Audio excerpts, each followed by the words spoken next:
This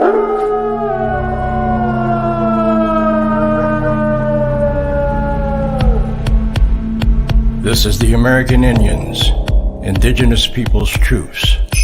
Justice for all, the most dangerous show on media anywhere.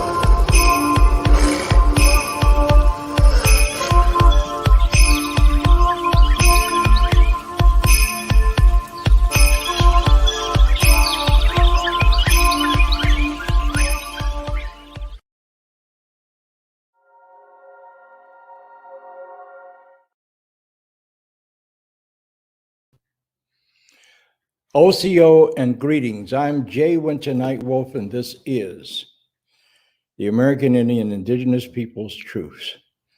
Justice for all, the most dangerous show on media anywhere.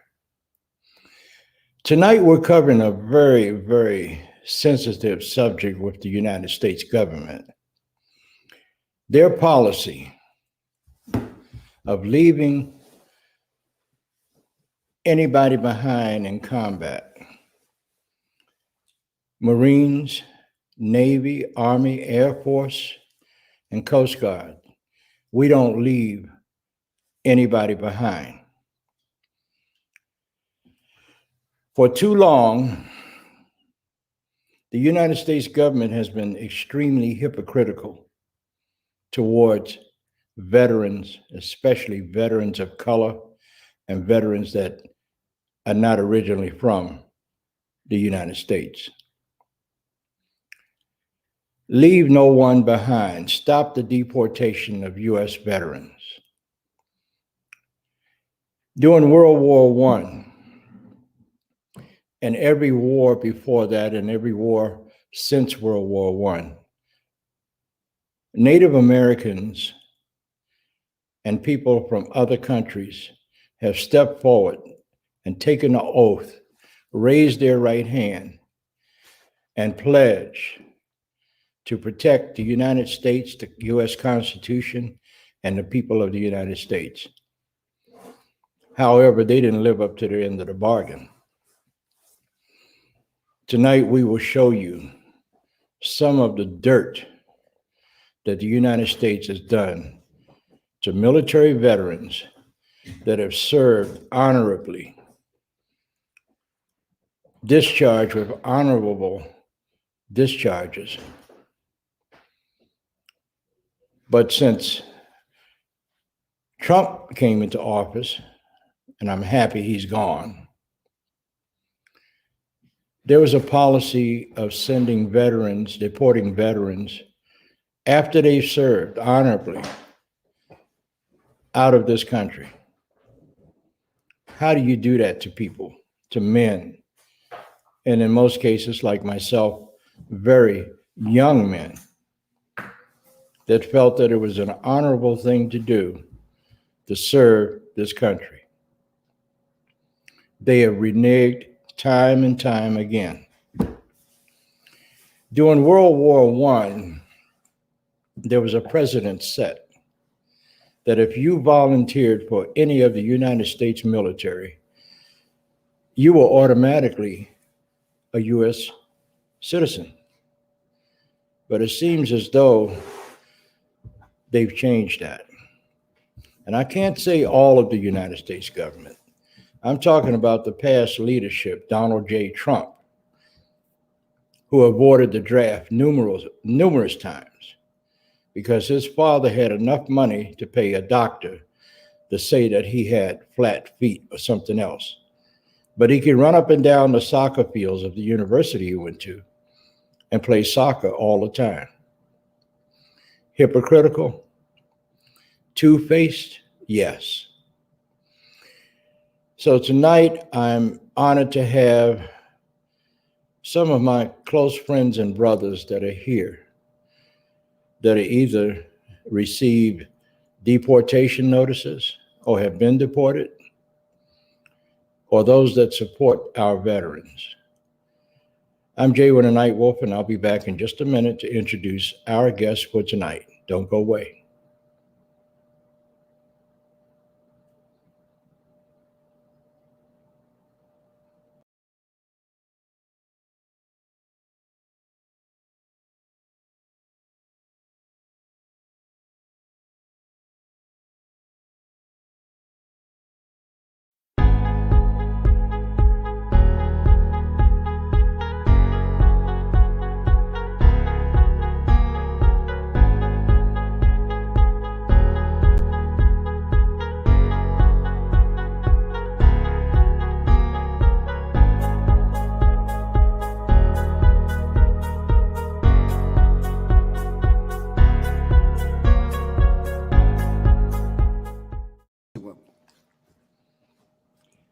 Welcome back to the most dangerous show on media anywhere, WINTER NIGHTWOLF Live.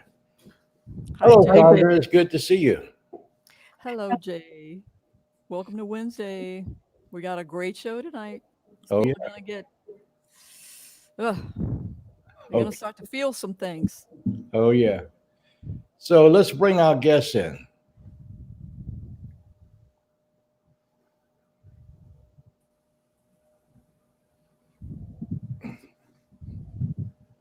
Okay, we're going to start with two Marines. Hey, Susan. Or not. Or not. Okay, well, we'll go hey, with everybody. Willie Hager, who was a Marine, right, Willie? Yes, I was. Yes, I was. I was in the Marine Corps for 10 years, actually, 2 tours in Vietnam. Semper Fi, bro. Semper Fi. Tell us a little bit about who Willie Hager is. Well, currently, I'm a support representative for the Leave No One Behind mural project here. That we're going to be doing an operation here in Washington D.C. on the 20th, where we're going to hold a press conference, and Robert and Jennifer can speak more directly to it because they're the folks that I'm here in support of. I represent Veterans for Peace, the Deported Veterans Advocacy Project, and we're the fiscal sponsor for Robert's operation down there in Tijuana, the resource center at the border. We've worked Robert and I and Jan and others have worked together since I've been at it since 2009, and we've been working with Robert since probably 2011, 2012. We started out with Hector Barajas. So I'm here tonight because I continually support. I've been committed to this mission since 2009 to support these folks in this effort and try to be on the front lines when we run across the goal line with this thing this year and and leave nobody behind and bring them all home. Absolutely. Jennifer, how are you? Hi, I'm doing great. How about you? Thank you for having me today. Absolutely. Why are you behind this Stop the Deportation of U.S. Veterans? Yes, so many reasons. I like to start with some of my affiliations. I'm on the board of Repatriate Patriots, which is a small nonprofit out here in Oregon that's serving deported veterans. I'm also one of the editors for a zine called Desolate that is focused on capturing stories of immigrant veterans and non-citizen veterans. But most importantly, and something that the reason why I'm involved in this work is because my brother got deported after military service. So he got deported after serving in the Army. And so that has been something that has been with me for a really long time. And I'm just here to support, my brother and all other veterans that have been in the same boat as he has. All right. Thank you so much. Robert Vivar, tell us your story. Thank you, Jay. First of all, thank you for the opportunity to be here with you. Robert Vivar, I'm not a veteran.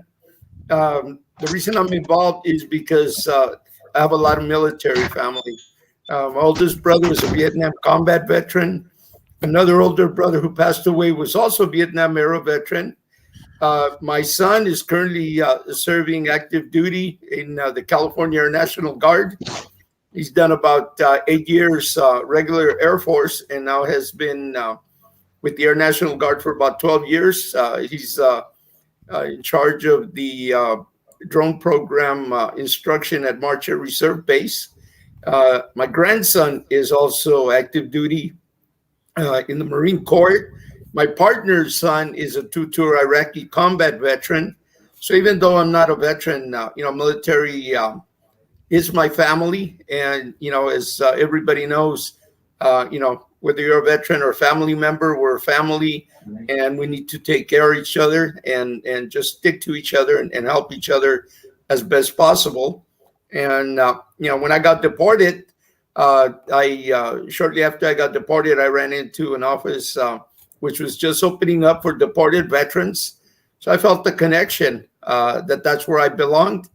And I've been, working with deported veterans now since 2014, a little after I got deported myself. What were you deported for? I was deported for being a knucklehead, Jay. Well, actually, I pled guilty to a drug charge in order to be sent to a drug rehab. And actually, my crime was a petty theft. But I pled guilty to the drug charge because I was on drugs. I was addicted to drugs. I was tired of it. I wanted to change my life, and I pled guilty to the charge in order to be sent to a drug rehab. And instead of being sent to a drug rehab, I was put in removal proceedings and ended up getting deported. Wow. I'm waiting for Cesar and there they are. So we got Manuel Valenzuela and Cesar Lopez. Manny, what happened to you? Tell us what happened to you.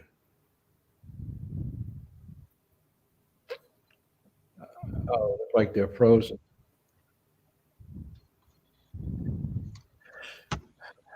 Man, I will tell you this. Manny served in the United States Marine Corps. I believe he did 2 tours. Starts with J. Winter Nightwolf. It was 0311. He was a grunt, a combat Marine in Vietnam. And as soon as we get him back, I'll let him tell his story. My question to all of you is this fair, what they do to our veterans, that just because they weren't born here in this country, when they serve this country honorably, and then once they get out, they get deportation notices? Is that fair? Well, I'll stand up and say, no, that's not fair. And of course, that's why we're all involved in things, because of the unfairness of it. The war that I was involved in was premised on a lie, and that lie really hasn't changed right up till today. Wars of oppression and things of that nature, insurgencies, where it just disrupted people's lives and their lifestyles, and killed a lot of people unnecessarily. And to have been a part of all of that, and made a decision after 10 years in the Marine Corps to get out because of that lie, because I couldn't live it anymore.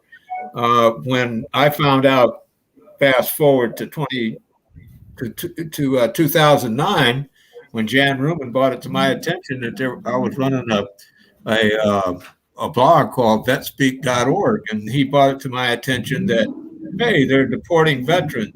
And I went, well, no shit, that's impossible. They don't deport veterans. And he said, yes, they did. And he told me the story, and we did some blogs on it.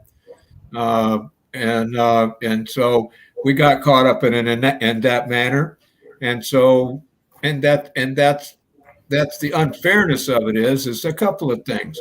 One is that they were held over after some of these were, as soon as they stepped out of doing their time in prison in the United States, they were picked up and hauled to the border and deported. So that's like a double jeopardy matter.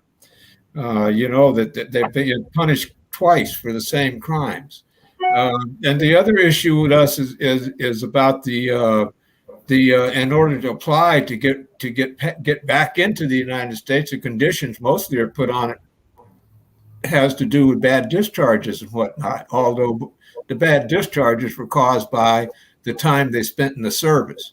Most of the ones from Afghanistan and even us old Vietnam veterans, when we got out, we went into the alternative lifestyles, whatnot, and didn't plug in. And to be honest with you, the VA actually saved a lot of our lives, as bad as it was when I got out. But we're here because it is unfair, and it's unfair because it's double jeopardy. It's unfair because these fellows are veterans. We don't even look at this as an immigration issue. From my perspective, this is a veterans issue, and someone who served their country has said the same pledge as every United States citizen. To get into the military, you say the same pledge. And so they're citizens as far as I'm concerned. I fought beside them and I'm fighting beside them now. And we're going to work as hard as we can to bring them all home. So on June the 21st of 2019, the GAO, a U.S. government accountability office, revealed that an estimated 92 veterans were deported from 2013 to 2018, but the numbers are now far greater, far higher, according to the groups of deported veterans. What do you think about that? And that was directly from NPR. Well, I think it's a direct impact of the Trump administration because Obama first enacted these immigration laws that allowed them to make these stops and send them to Mexico for parking tickets. That was his program, but it was expanded when Trump got on board, and so the numbers would increase exponentially under the Trump administration and their disrespect for veterans and disrespect for peoples of color. And you know what? I got a couple of comments. Estelle Veramontes, they need to go back to the USA, and enough is enough. And she's the mother of a United States Marine. And then I got Peter Brooks, who says that is not right. Yeah. If I may interject, Sure. Yeah, of course, it's not fair, right? That's, as Willie mentioned, that's the reason why we're here. But, from recruitment of veterans to actually laying the body down to rest of non-citizen immigrant veterans, there's a lot of systemic issues that occur throughout that whole process. So from predatory recruitment practices and promises of naturalization, not only for veterans that are non-citizens, but their whole families, there are systemic problems that occur, right? And so absolutely, the GAO report only scratches the surface. We were really excited when we heard that the GAO took this on and actually had a record for the first time, but we know that number is way smaller. And, advocate groups, and Robert could probably give you a better number, that there have been more veterans, like in the range of 3,000 that have been deported. And so, yes, that GAO report we definitely want to hold on to, but that's just the surface of what's actually happening. And as you mentioned, under Trump, immigrant veterans, non-citizen veterans didn't receive naturalization, even though they applied. But that problem has existed pre-Trump. And we could often go back to the 1996 IRA laws that Clinton implemented that made the system, this immigration system, more punitive. So although we do want to say that this is a veteran issue because of military promise of citizenship, at the end of the day is really this vaster network of how we treat immigrants in this country. And veterans are a flagrant example of how we treat immigrants. And the truth is that no matter if you're willing to put your life on the line for a country, if you're an immigrant and you're a non-citizen, that's not enough. And so we really need to also talk about this as a veteran and an immigration issue. Well, let me tell you something before I go to Cesar and Manny. A good friend of mine, Eagle Claw Victorio, an Apache Indian. He died 2 weeks ago. And Eagle Claw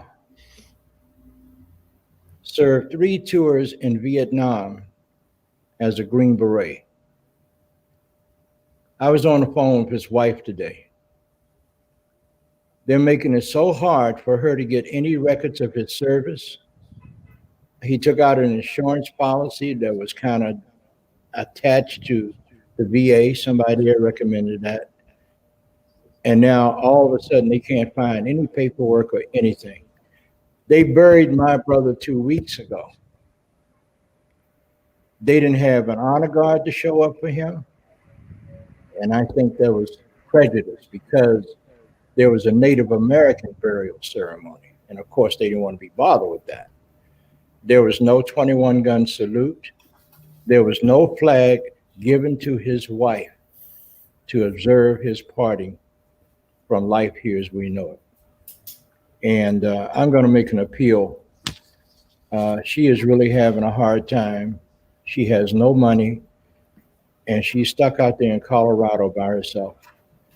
So, I mean, I knew this man intimately. This was my brother. So let's go now to Manuel Valenzuela. Manny, how you doing, bro? I can't hear you. I think are you on mute? I'm not on mute now. I heard you. Yeah, I got to meet Victoria in Colorado Springs. Mm-hmm. Go ahead. And he was a good man, and he didn't deserve, his wife don't deserve to be treated like this. What's your take on that? Well, that's the way the government's been doing lately.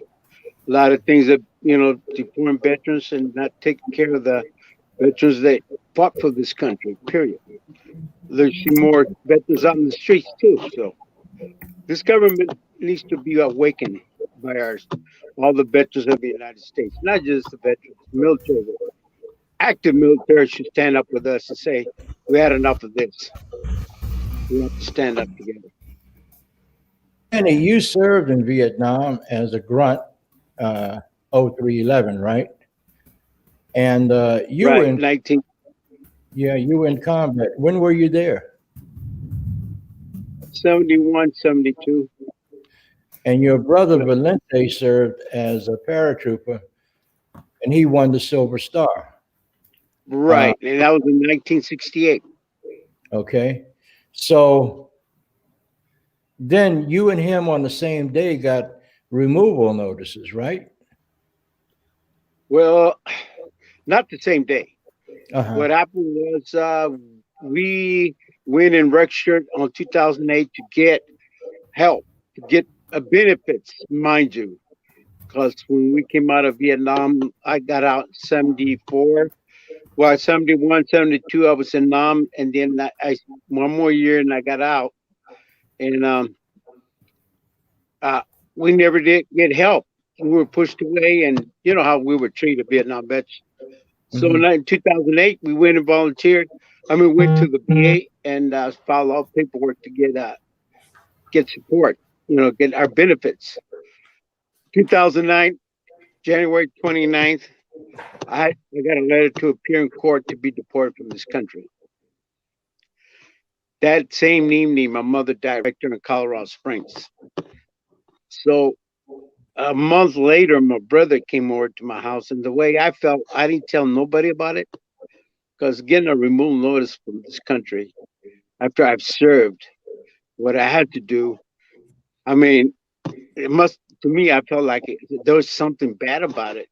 But really, all it was is about being drunk and disorderly. But a month later, in 2009, in February, that's when my brother got it. His removal notice, and he came over to my house, and the way he looked, that's the way I felt. And I asked him about it, and that's when he showed me the paper, and that's when our lives, to me, it has turned into hell. Because my last mission in Vietnam, we went on a ship and went in and got troops out, ambushed and wounded, and so we kicked ass and brought them back. But man, they were tore up, and to see that, and then to get a removal notice through all the times that I, to this day, it's hard to explain what it is, and I won't, because what we had to do there, it's not to be talked about. But we did. Go ahead. So now I've been fighting since 2009, because after we came on the news, and even now we got a movie documentary. It's already done, but it ain't gonna be out until the fall. But I gonna have you, Jay, and Helen, and the people here, friends, to see the movie, because I personally got the movie on my phone, so I can show it. The movie documentary, American Exile. Okay. So I'm going to show that tonight to you, okay? So, Okay. But So of all things, brothers and sisters, thank you. Fighting together, we can do it. Okay, so you got Cesar there with you. Yeah. Cesar Lopez. Yes, sir. What is your case? What happened to you? Well, with me, I joined the Marines after high school in 1993, and I was stationed in Camp Pelton for most of my time in the Marine Corps. I served for 2 years, and I was having some issues with my commanding officer. His good old boy club of white boys that were messing with me, and I didn't know how to handle the situation. I kept on fighting the troops, and I kept on getting written up for it. And I didn't understand that was what they were trying to do to get me out of the service. And I felt betrayed since I went in, because the Marine Corps is the best thing that ever happened to me. I grew up without a father, and I found those father figures and the sergeants and all the mentors that I had in the Marine Corps. Unfortunately, the people in command was wasn't so receptive as the troops, and so I got chewed out and spit out by the system then. But I was already conditioned to kill in 2 years. That's all we do, train to kill.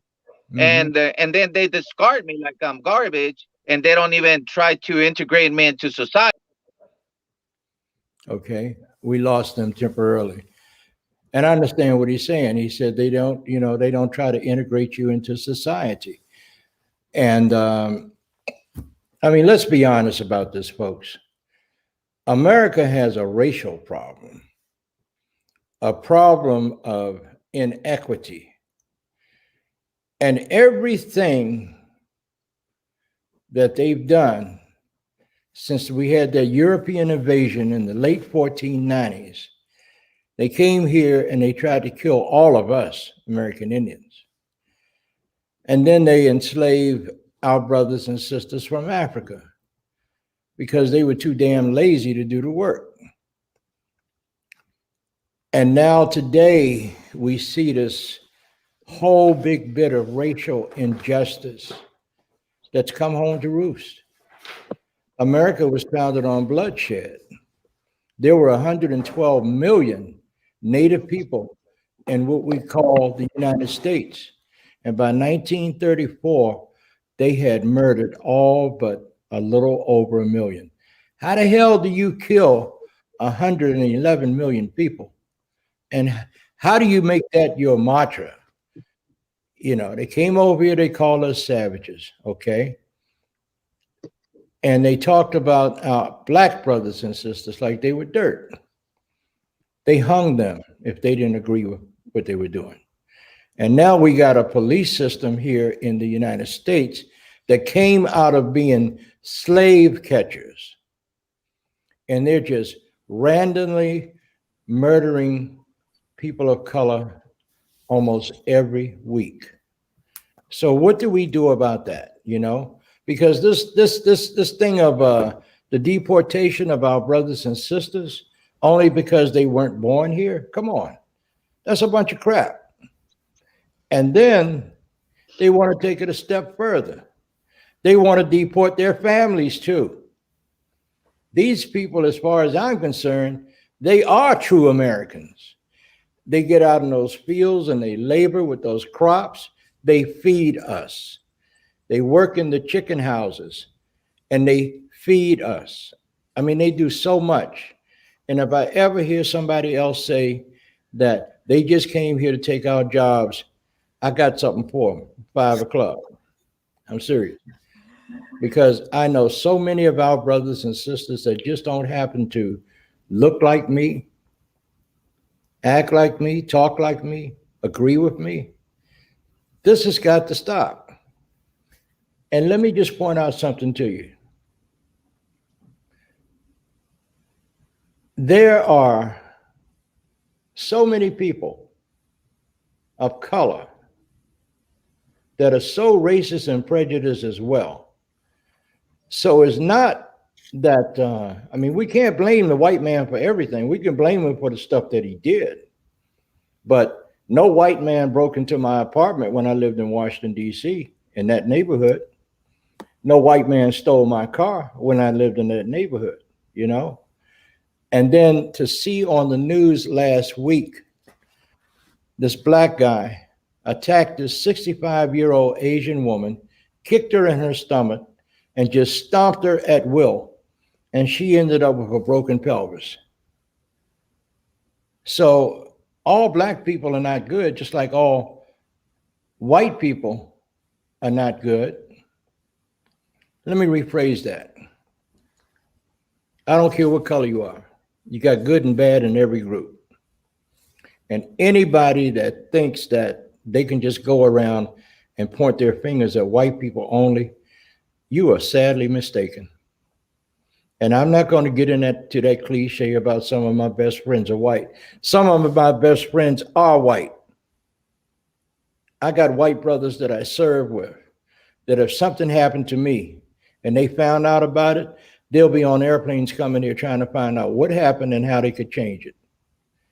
So one of the things that are good about the military is that when you get in there, you become a family of brothers and sisters. So let's throw all that BS aside and get down to the facts and talk about the real deal. Cesar, I'm sorry.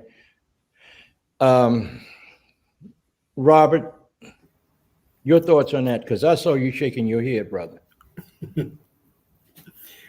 Yeah, Jay, if I may, follow up a little bit on what Cesar was talking about. Mm-hmm. What he was taught in the military, in the Marines, was to kill.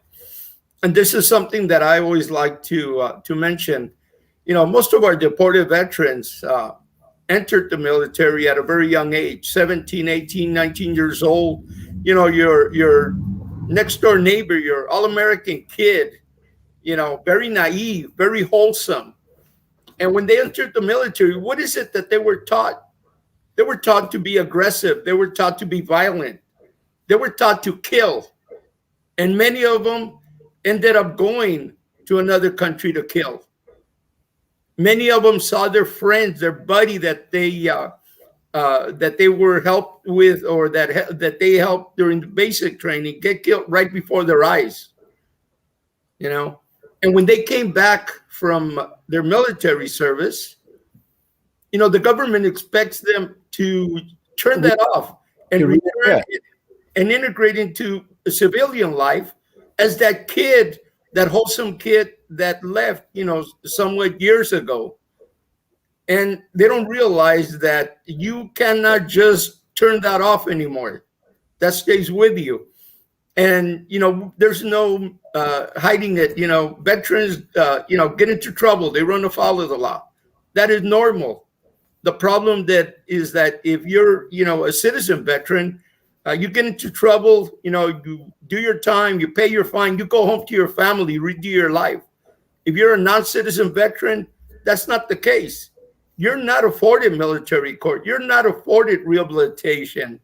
You end up paying for your time, paying your fine, doing your time. And then on top of that, you get put into immigration court. You have your legal permanent residence taken from you. Double jeopardy. Yeah.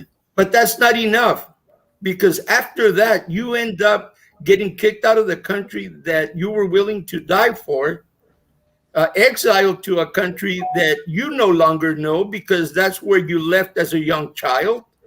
So actually, you're paying with triple jeopardy, not just double jeopardy.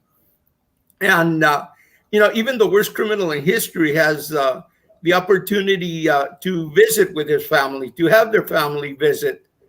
You're a deported veteran. That is not possible in most cases. You lose your family, you lose your life, you lose everything. And the one thing that that is really upsetting at this point is what we saw on January 6th. And very disappointing that a lot of those carrying out these terrorist acts were ex-military, were veterans, were public servants, police officers, and such. They're not going to, if they get charged for anything, in whatever small time they do, they're going to go home to their family. None of our deported veterans would have taken part in such action because they enlisted as true patriots. And even those that didn't enlist, that were drafted, they continued their service. They served their country because they thought and they knew that was their obligation, and they were happy to do it. And, we're talking about some of the Trump era policies. The deportation of veterans go back all the way to, as my colleague Jenni said, to the Clinton era. Yes. However, under Trump, he made things worse because before 2017, there was a policy that when a new recruit entered the military, from day one, they were eligible to apply for citizenship. So by the time they finished basic training, they would have completed their citizenship process. Under Trump, he made it almost impossible for a active duty service member to become a citizen. Until recently has that been corrected by the ACLU in a lawsuit under Sama versus the Department of Defense, which reverts those policies back to a prior policy to assist recruits to begin their citizenship process at basic training. So by the time they graduate, they can also complete their citizenship process. But that's, moving forward.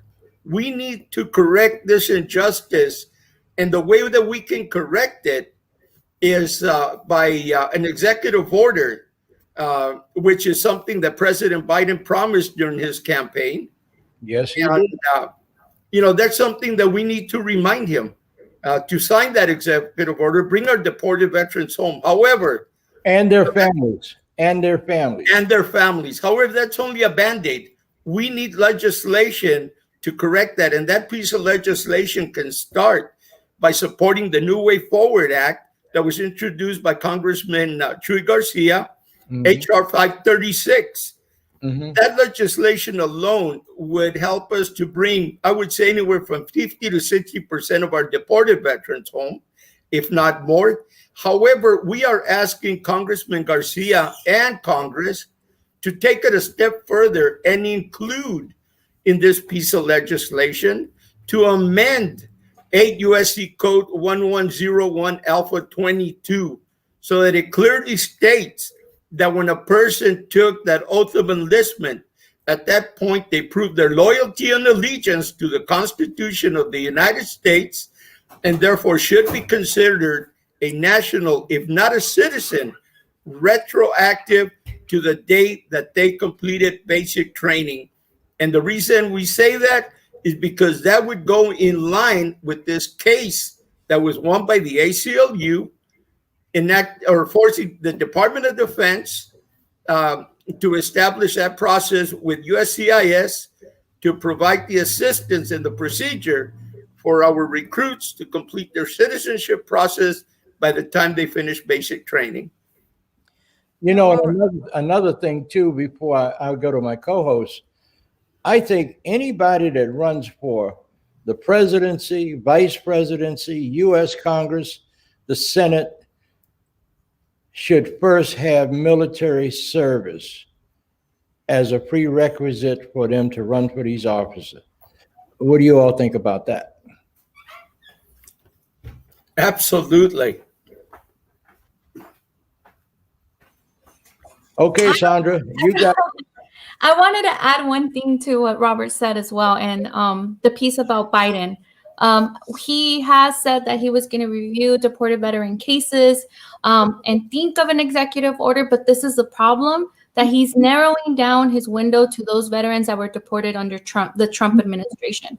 And the truth is that if he does that, he's really leaving a lot of families behind. And that's exactly what moved all of us here in the room today, Robert and Lisbeth, who's not with us today, to start this Leave No One Behind mural project, to hold him accountable and make sure that he remembers that, you know, that those 4 years only scratched the surface of the people that have been impacted by the deportation of U.S. military service members. It started a long time ago. Sandra?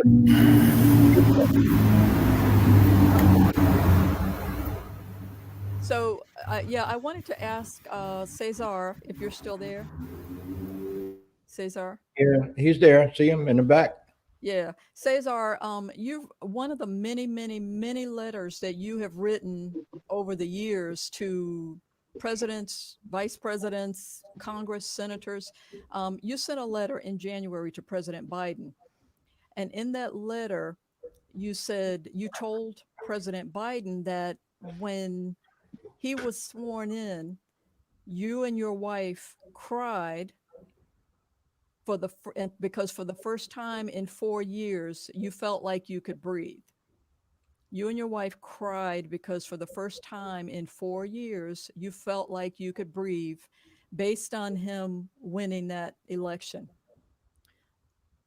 And I know that you and Manny and many of the others are going to go to DC on Memorial Day and do everything you can to bring your bring your agenda to them again. Do you think that Biden and Harris will stand up for what they said they would do during their run? And what was it like for you and your wife, as you said, for the first time in 4 years, being able to breathe? Well, the reason I said that on those letters is because when Kamala Harris and Joe Biden went on the campaign trail for president, I interrupted both of their speeches in Las Vegas, Nevada, where I live. And I pressured them to answer the question if they were going to stop the deportation of veterans and bring us home with an executive order. And I forced them until they agreed to bring us home. Now, there's footage of that, and I don't understand why that is not more public. I think that it would be very, very helpful for everyone to distribute that video and hold them accountable. There he is on video committing to bring us home, and nobody distributes that video. I think it should be one of our main weapons to pressure them and to being a man more than anything. If you swear something to somebody, whether you're a president or just an undocumented immigrant like myself, I'm a man of my word. When I say I'm going to do something, I do it. And if he's the president and he told me he's going to do something and he don't, then he is worth just like everybody else. That's all I got to say. And I add to this. He's the president right now. He should be commander-in-chief of the military. And we do need a commander-in-chief of the military because this has gone too far. 12 years I've been marching. 12 years I got to see Obama, and he was vice president. And I've seen so many of his presidents, senators, congressmen. There has not been a doggone commander-in-chief of the military. We need a commander-in-chief. A real, true commander-in-chief will stop this and bring all the deported veterans back and their families, and will say nobody touches my troops. They pay for the price, but they earn the right to live in this country, period. And if I may add on that, there's no excuse for what type of military discharge they got, because one of his son got an administrative discharge, just like many of us. And what is his excuse when they confront him about his addiction in the service? He's like, oh, you know, all the families go through it. That is exactly right. Even brown families go through addiction problems. So it shouldn't be held against them. 100% of all the veterans I've met have said the same thing as me. Not that we don't have no commander-in-chief. This has been a political ring that has been taken over us military veterans. And not just that, the active military right now, they are going through a lot of problems because he's not being a commander-in-chief. He needs to step up to the plate and be a one. And not just that, the vice commander, Kamala Harris, has to step up as vice commander of the military and say nobody does that to our troops. They're the ones that we go out there and we make this world safe and protect this world. We should not be done that way, period. Okay. And the families, they need us here, period. Okay, we got a Thank comment. you. I got a question. Thank you, Manny. I got a question from Elizabeth Reese. I think I'm pronouncing her name correctly. She wants to know whether deported vets can get their VA benefits. I think you went through that, right, Manny? We couldn't hear the We question. couldn't hear you that good, Jay. Could you repeat it again? She wants to know whether deported vets can get their VA benefits. We still can't hear you right. Yeah, We have I problems think- with your mic. I think Can you- Willie somebody wants else to tell- respond, Jay. Willie wants to ahead. respond. Oh, Willie. go ahead, Willie. Oh, unmute.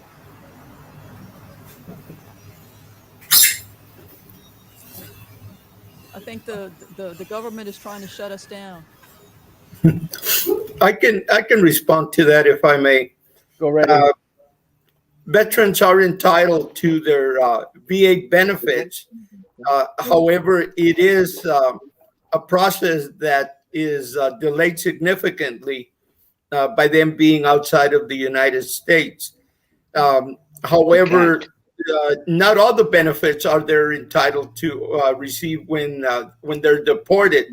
Or better yet, let me rephrase that. They're entitled to receive them, but they're not able to take advantage of them. For example, medical benefits. They can apply for the Federal Medical Program. However, that's only for service-connected disabilities. So if you don't have a service-connected disability and you require medical treatment, you can't get it outside of the country. You would have to go to the VA in the U.S. or in one of the facilities like the Philippines or Germany, where there is a VA hospital in another country. But you're not you can't receive the treatment. Just simple as that. And the benefits that they are entitled to, because they are of the country, is very difficult for them to obtain. We here at this office have an accredited agent that we work with that has been helping us in present and prosecute claims for veterans, but it's a lengthy process for them. It takes time. Okay, well, And you know, if I may, go ahead. if I may interject, if there's time, yes, and I think that's a great point that Robert said. A lot of folks don't have their documentation. So when they're trying to sign up for the foreign medical program, they don't have all the paperwork necessary. And so we have, like Robert said, there's agents that support with that, but there's not enough. And so, for example, Congress just passed the Save Lives Act that allows veterans living abroad to receive COVID-19 vaccines. But again, deported veterans many of them are not signed up for these programs, so they won't receive it. And then the issue gets even greater when we're thinking about deported veterans sent to countries like Jamaica or Kenya, where there's really no support services at all or networks. And so it's a huge problem. And it's really upsetting because many times the issues that veterans face once they're deported, if they just went to the VA a little sooner, it could have saved their lives. But because they don't have access to care, many folks, there are veterans that lose their lives because of that. So okay, well, I just went to the VA website, and it says, why is it that on the VA's website under health benefits, treatment of allied and foreign national beneficiaries, VA provides medical services to the beneficiaries of those nations aligned with the United States that are allies in World War II, except any nation which was an enemy of the U.S. during World War II. Who have a reciprocal agreement for those with the United States Bureau of Veterans Affairs? If they can do all of that for another nation's citizens, then why the hell can't they do the same for us, our veterans? Do that for all veterans of this country in a single manner, in a special and similar manner? Why do you think all of that is so? Why? I mean, if they can take care of everybody else, why the hell can't they take care of our veterans? We're the ones that went out there and put our lives on the line, come back with all kinds of crazy diseases and illnesses, and not to think about or forget PTSD. I remember when I was a young kid, they would call it a veteran shell shock. That's the same damn thing. So why can't they do that for our veterans today? And Robert, what does all this say to your grandson, who is currently an active U.S. Marine? I'm sorry, what was that again? What does all this say to your grandson, who's a current active U.S. Marine?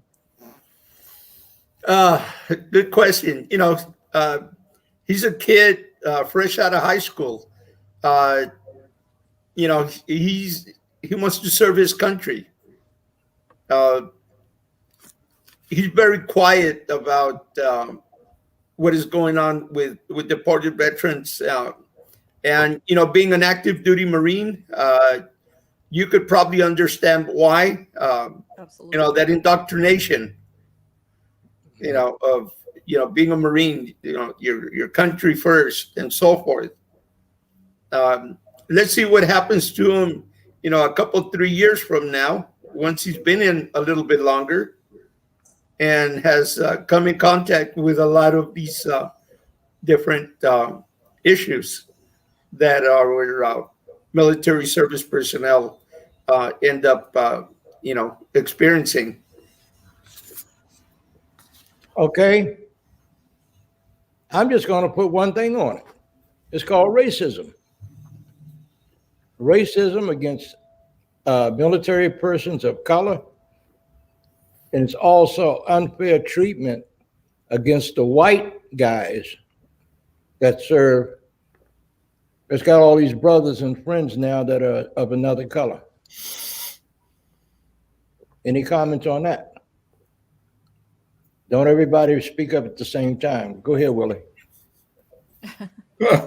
Well, thanks for the invite. Well, my thoughts on it is, well, racism for me is institutionalized, and so it kind of oozes in our lives. And since it's institutional, we kind of grow up with it and don't even realize that it's happening. But now we know what's happening because of the way things turned out in during the last 4 or 5 years.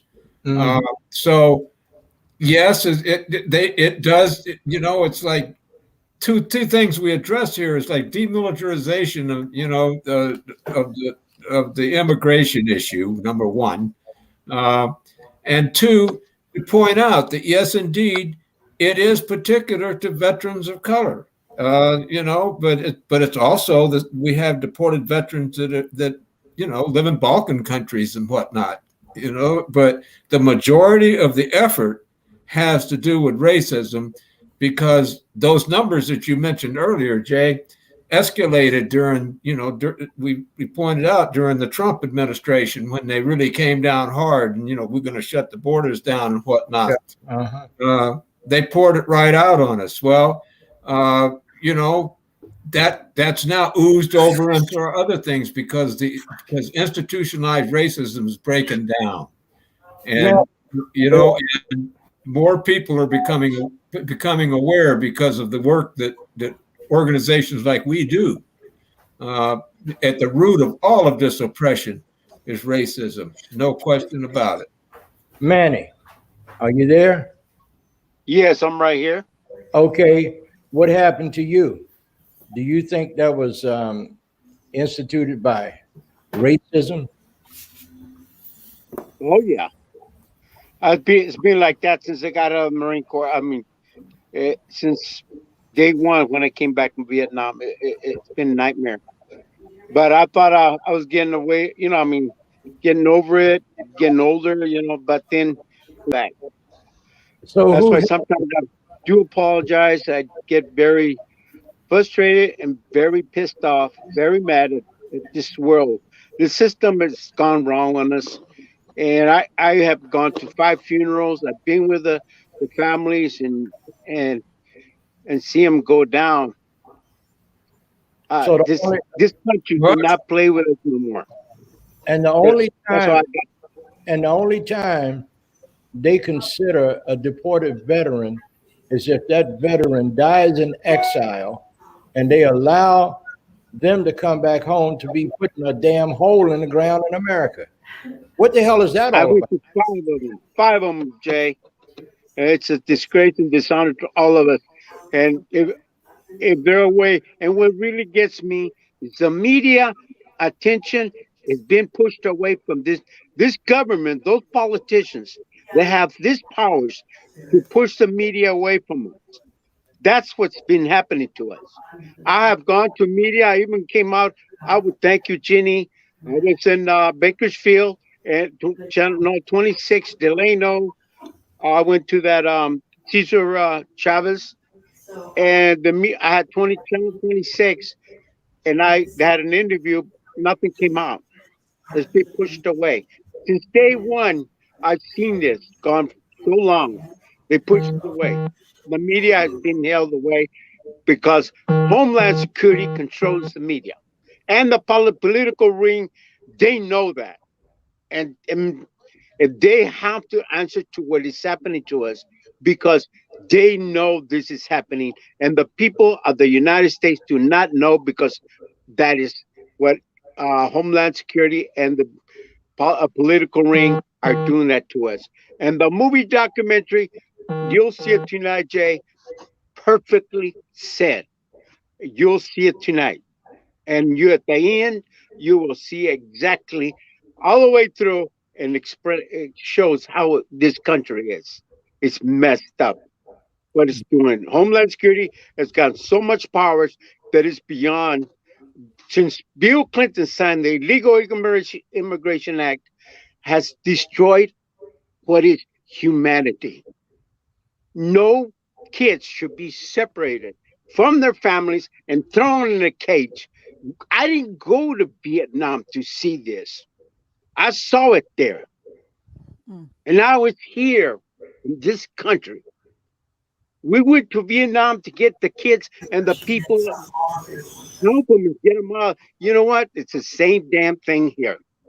And it's uglier because it is America that we fight for. And I did, and we still do that. And I have kids, families. What really strikes me is this: there's 12 of us in the family, 8 brothers, 4 sisters. 5 of us brothers served this country. 5. 2 Army, 1 Navy, 1 Air Force, and I'm a Marine. And this It's gets egregious. to me to where one in the Navy is wrong. Yes, it is. Period. It is. Okay. And I've gone through all these political rings and passing bills after bills after bills. A month later, 2 months, they don't care. It disappears. We Okay. have to go and say to the commander in chief, that's enough. Too many deaths of my brothers and families. We gotta fight and bring them all back and say no more. So this country do that to us. We are the ones. We are the country. This uniform I wear to show you don't mess with Marines. And by God, this has to be answered. The commander in chief, he walked. Okay, we lost him temporarily, but let's go to you. Well, I got a comment from this lady. Her name is Elizabeth Reese, I believe. How can this be fixed? Executive order, broad legislation, a special bill on a case-by-case basis. What do you think about that, Willie?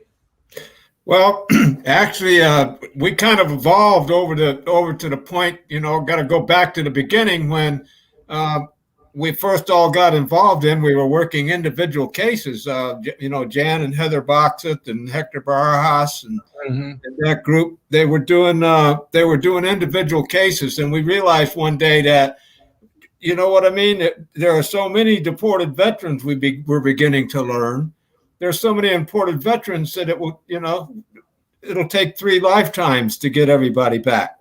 So that's when we started getting the concept of getting organized. And when we got organized, we started turning towards various legislations, and we worked with several congressmen on pieces of legislation coming in, with our main key being to introduce, here it is, USC 1101A22, nationalizing everybody who serves everybody who served in the military, and that will bring them to have a nationalized status in search of citizenship. But so we evolved to the legislative part, and now we're right here and headed for Washington, D.C. this week, because that's the very thing that we're going to be trying to draw attention to. The thing that we're trying to speak to America about is that we're appealing to that commander-in-chief that Manny was talking about to enact an executive order. Well, I saw in Military Times yesterday where he had stated that he was going to do this, and it's sort of a mixed bill with something else, but that he was looking at doing exactly that. But when they're just looking at things and saying it to the Military Times people, they're just buying press time. What we need to do is light the fire on them. And in words of Robert Vivar, we need to make some noise. And that's what we're going to be doing in Washington, D.C. We're going to be making some noise. And we're going to be saying, sign this executive order, end this madness, return these veterans home to their families, and return their deported families home back to their families. Everybody needs to be brought home who's been a victim of this immigration system that we have. And I believe that the Biden administration is going to address it, but that doesn't mean we don't have to get his focus. And I'm so proud of Cesar when he corners them up like the way he does and gets them to commit to these things, man, because you got them right on video. You know what I mean? Yeah. And And I I want to make sure Cesar shares with our listeners where they can access the video and share it. So Cesar, you talked about the video of you and Biden. We want to know where that is so they can access it. That is on my Facebook account, and I can repost it so everybody can have a copy of it. Okay, so before we go further, I have to let you know that we're already over time, and my executive producer so kind to allow us to go overtime, but we got 5 minutes. And I just want to bring one thing to mind.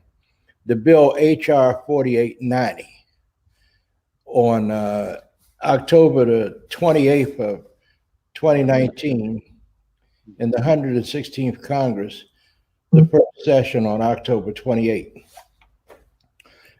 It was introduced, and the bill is going on to say this bill was reintroduced and nobody's done anything about it, 4890. So I think what we need to do, is to go and look up that bill, 4890, and you will see everything in it. So before we go any further, in less than a minute, I want each of you to give us a closing thought.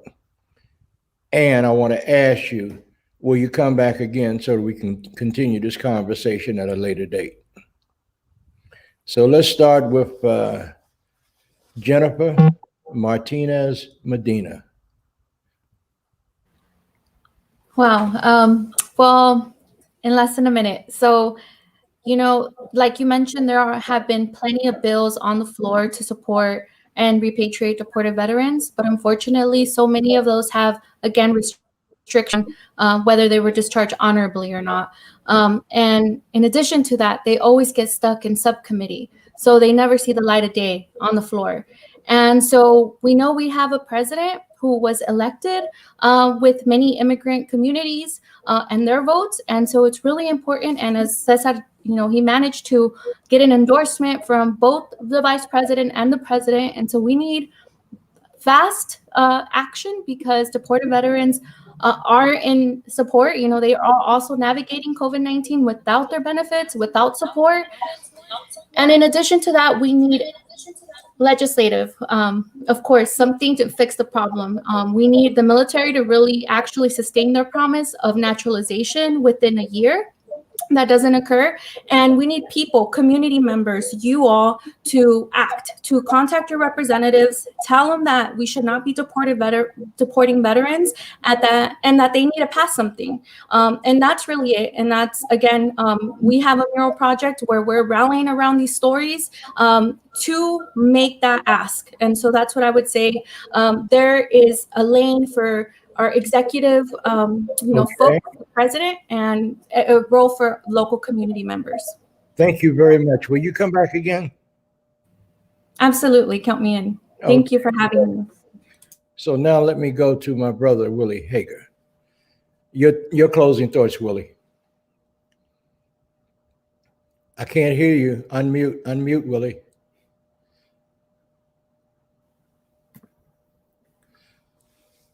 This opportunity, Jay. This was a great way to talk about this subject and get the word out on our project that's coming to town, and I'm looking forward to being with you in the next few days. I think this was really a great conversation, and I think it supports our mission, and I think it is better coalesce all of us together, because we've become to recognize as we've gone through the years that each of our we started off as individuals and wound up in little clusters and whatnot. And now it's all come together. It's like we've built a movement here, and we need to keep this movement going. And we need to draw attention to the roots of this movement, which once again is racism, militarism, sexism. All of the isms are in there.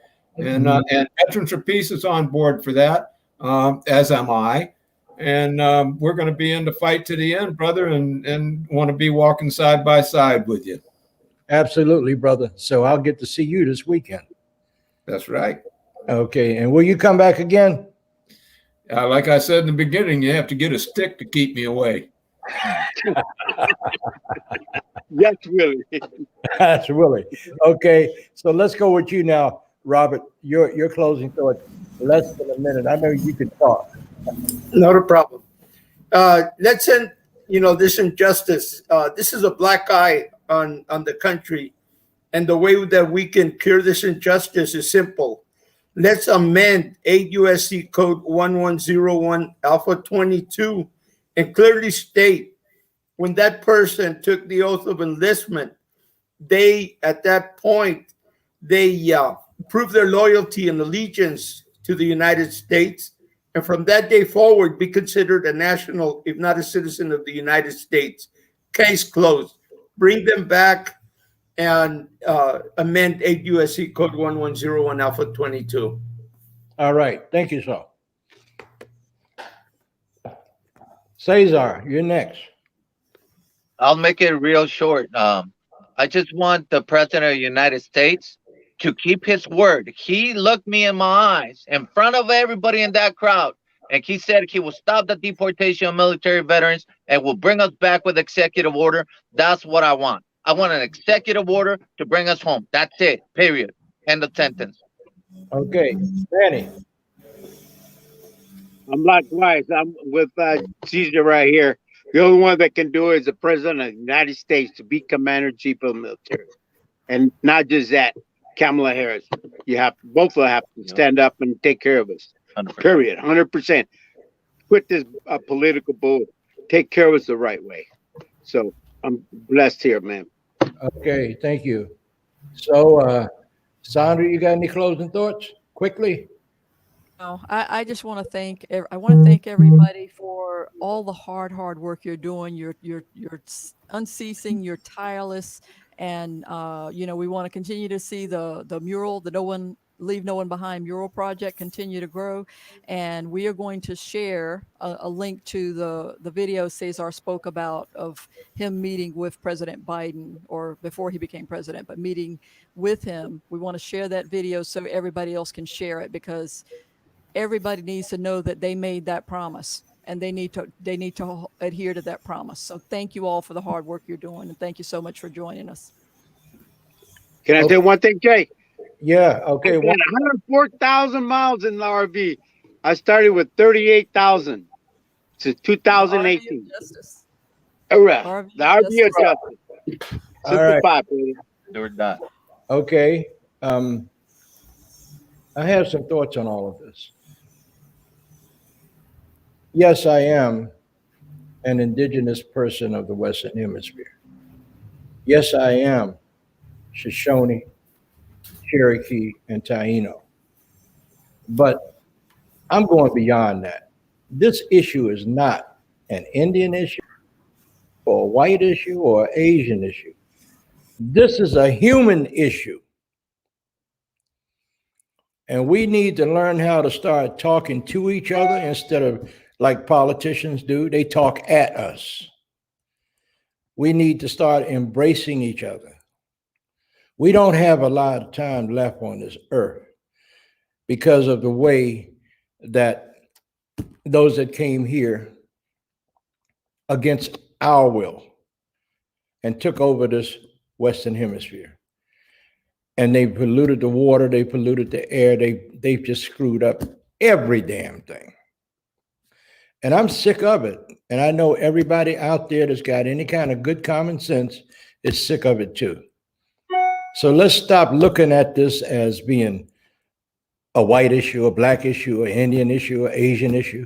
That's a bunch of bullcrap. And all of you know that. And especially you fools that are making all that money sitting on Capitol Hill, elected congressional members. I'm not talking about all of you, but you know the ones I'm talking about.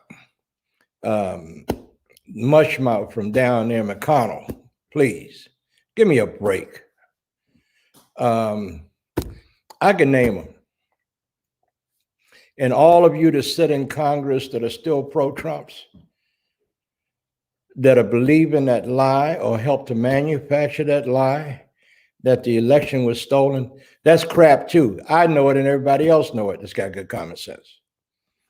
So it's not about the pigmentation of your skin or the color of your eyes. It's not about the texture of your hair or the clothes you wear. It's not about the deity that you call and worship and pray to, your God. It's not about any of that. You know what it's all about? As my grandpa used to always say, how you treat my heart. That's what it's all about. My grandpa on my father's side would always say, your brother do not have to look like you to be your brother. So let's embrace each other as brothers and sisters of what our chiefs of old used to call us, members of the human family. And get rid of all these damn subdivisions and lies that you believe that they've told you and lies that you made up out of lies. And we need to do something about these police officers in America. These guys are not police officers, they're killers. We need to start doing a pathological thing on who they allow to be a police officer. Because some of these guys have so much hatred within their bones for people that don't look like them or act like them. We need to not allow them to be members of the police force. And this white boy, Chauvin, who murdered George Floyd, that was murder. There's no other way to look at it. Breonna Taylor was murdered. Dante Wright, 20 years old, he was murdered.